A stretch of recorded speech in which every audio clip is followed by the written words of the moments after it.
Днес поредицата истории за здраве ще ни отведе в Кърджали, където живее семейството на Мария и Милен. Съдбата ги е дарила с 3 прекрасни дъщери, но и с много изпитания, свързани с тяхното здраве.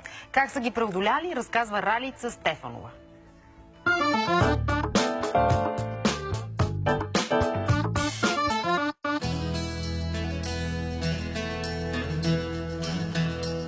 Днешната история за здраве можеше да разказваме от София, защото Мария е оттам. Но разказваме от Кърджали, защото Милен е роден в града. С Мария се срещнахме на едни поетични четения. Представях последната си книжка и Марика беше една от гостите там.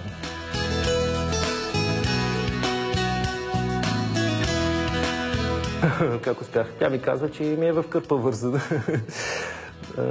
Може би в последствие имало някакви колебания вече, дали въпроси, дали е било правилно да идваме тук или не, но вече и тези въпроси не съществуват. Изкуството не само събира Мария и Милен, но и винаги е присъствало в живота им.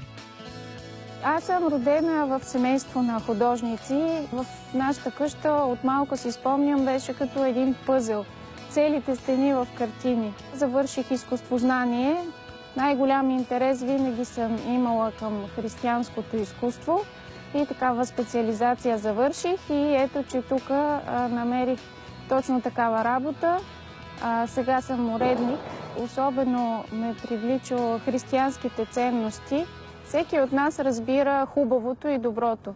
Всеки разбира защо му се случва нещо добро, приема го и дори не задава въпроси. А мен ме интересува това, което винаги ни е създавало някакви проблеми. Когато се случи нещо лошо, всеки си задава въпроса защо, защо на мен, как така се случи.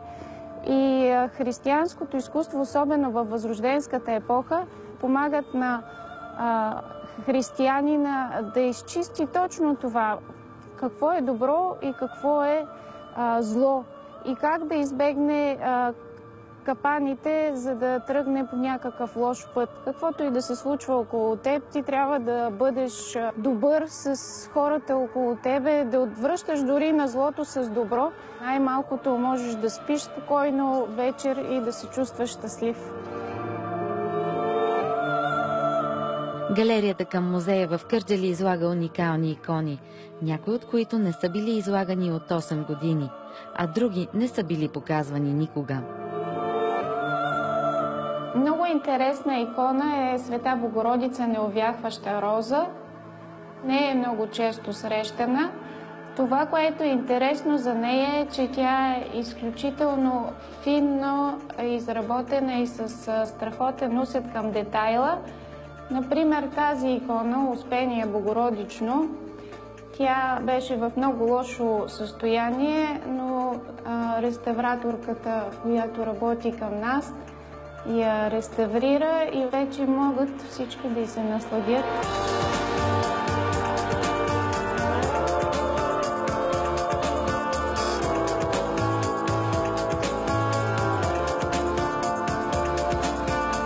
Днес Мария е щастлива с работата си и любовта. Но как започва всичко? И двамата си мечтаехме да имаме много деца. И в най-смелите си мечти не съм очаквал, че ще имам 3 деца. Лично аз нямам брати и сестри, но ето, че съдбата ме дари с 3 деца. Аз винаги съм си мечтала да имам и близнаци. Но майка ми, си спомням, ми казваше, внимавай какво си пожелаваш. Никак не е лесно. Един от знаците за децата беше на деня на нашата сватба, когато излязохме от обредния дом. Над нас летяха високо 2 щъркела. Много, много дълго време се рееха над нас. И една от бабите, която беше гостин, и ориса 9 деца да имате. Със сигурност не е прокоба, но до 9 деца не вярвам да го докараме. Докарали са го до 3 и всичките момичета. 8-годишната Дима, близначките Сирма и Косара. Когато Бях бременна с тях, наближаваше вече Коледа, но ние ги очаквахме януари месец. Тогава беше термина и аз винаги казвах: нищо друго не искам, искам само живи и здрави бебета. И вече когато стана бъдни вечер, аз усетих, че имам контракции и казах: ама аз нямах предвид точно за Коледа. Имах предвид просто да са живи и здрави. Всяка майка мечтае за живи и здрави деца. Въпреки силите, придобити с вярата в християнските ценности, животът изправя Мария пред редица предизвикателства. Когато са болни децата, това са най-тежките моменти. А те бяха кърмени бебета и след 6-месечна възраст, явно само от кърмата, не им е било достатъчно желязото и им откриха анемия. Започна едно лечение, нямаше особен ефект. Продължихме още дълго време, мина една година, те продължаваха да имат анемия и в крайна сметка лекарката установи, че имат потракийско потекло анемия и тя ще им остане за цял живот.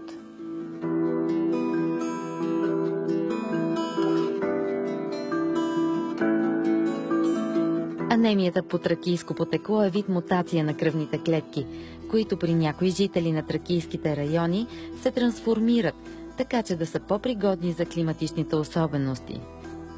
Тогава помолихме нашата лекарка да ни препоръча и хомеопат. Моите впечатления са, че младите хора в България са много позитивно настроени към алтернативната медицина. В смисъл, познават, идват, искат. Аз като лекар нямах друг избор, освен да познавам тая алтернативна медицина. Шуслеровата терапия е биохимична терапия, при която микродозите подобряват преминаването им през клетъчна мембрана и през различни междуклетъчни пространства и по този начин се оптимизира функцията на клетката, а оттам на органите и на целия организъм. И ни препоръчаха да вземем шуслерови соли номер 3. Започнахме да им даваме и може би 1-2 месеца минаха, вече имаше голямо подобрение и вече след може би година изобщо забравихме за анемия. И тъкмо когато човек си мисли, че всичко е свършило, идва следващото и то по-голямо предизвикателство. Започнаха да боледуват и 3 деца. Започнаха с хреми, с кашлици, почти нямаха температура, почти не ги болеше гърло, направо от хремата слизаше в гърдите. И това беше един много тежък период, защото изобщо не сме спали. Едното, второто, третото дете е болно.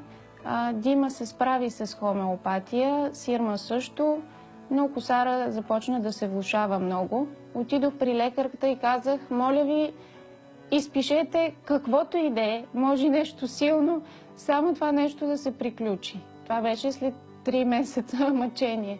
И тя ни препоръча един антибиотик, ние го взехме и след този антибиотик Косара още повече се влоши. Направиха и снимка, оказа се, че има пневмония и веднага ни приеха в болница.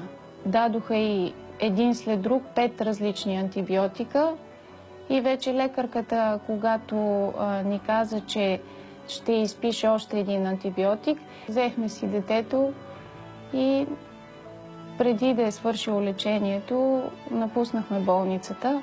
След това нашата лична лекарка ни препоръча да отидем в София, в Александровска болница, защото тя каза, такива тежки случаи като вашия, те най-добре се справят. И там оказа се, че няма нужда от антибиотик, с друго лечение продължиха, най-вече с инхалации и с рехабилитация. Косара много се подобри. Но когато вече стана време да ни изписват, тя все още беше болна. Аз съм наясно с конвенционалната медицина, че идеята не е да лекува хората. Освен това, аз зная също така какво е мнението на древните гърци за медицината, която упражняват траките. Древните гърци казват, че траките са владее ли истинската медицина, която не лекува само тялото, която лекува и душата. Нашата лекарка хомеопат ни препоръча да потърсим още един хомеопат, защото случая наистина беше тежичък. Обърнахме се тогава към доктор Емил Бечев. Той ни направи интервю и започна да се занимава с косара. И тя лека по лека започна да се оправя напълно. Случвало ми се, обаждам му се, казвам, косара беше много зле. Обяснявам му какво е състоянието. Той ми предписва някаква хомеопатична и шуслерова терапия. И аз му казвам: добре, доктор Бечев, ами ако през нощта се влоши и това не помогне, ще ми дадете ли още един вариант? Тогава той ми казва още един вариант. Казва: спокойно, първия ще свърши работа, но ето ви още един за ваше спокойствие. Но в крайна сметка още първия проработи. На другия ден косара беше тогава добре. Вече боледуват много по-малко. Косара много често пие шуслерова сол номер 5, защото тя е малко превъзбудена. Днес децата растат здрави и щастливи. Не отсъстват от училище, ходят на танци, занимават се с музика. Всяка неделя Мария и Милен ги водят на неделно училище. Смятам, че най-важното нещо, което трябва да знаят децата, е любовта. Това е нещо, което може би само в църквата се учи, в училищата не се обръща внимание на това нещо, но смятам, че любовта е най-важното нещо. Да търсят любовта, да дават любов. Мисля, че това е най-важното.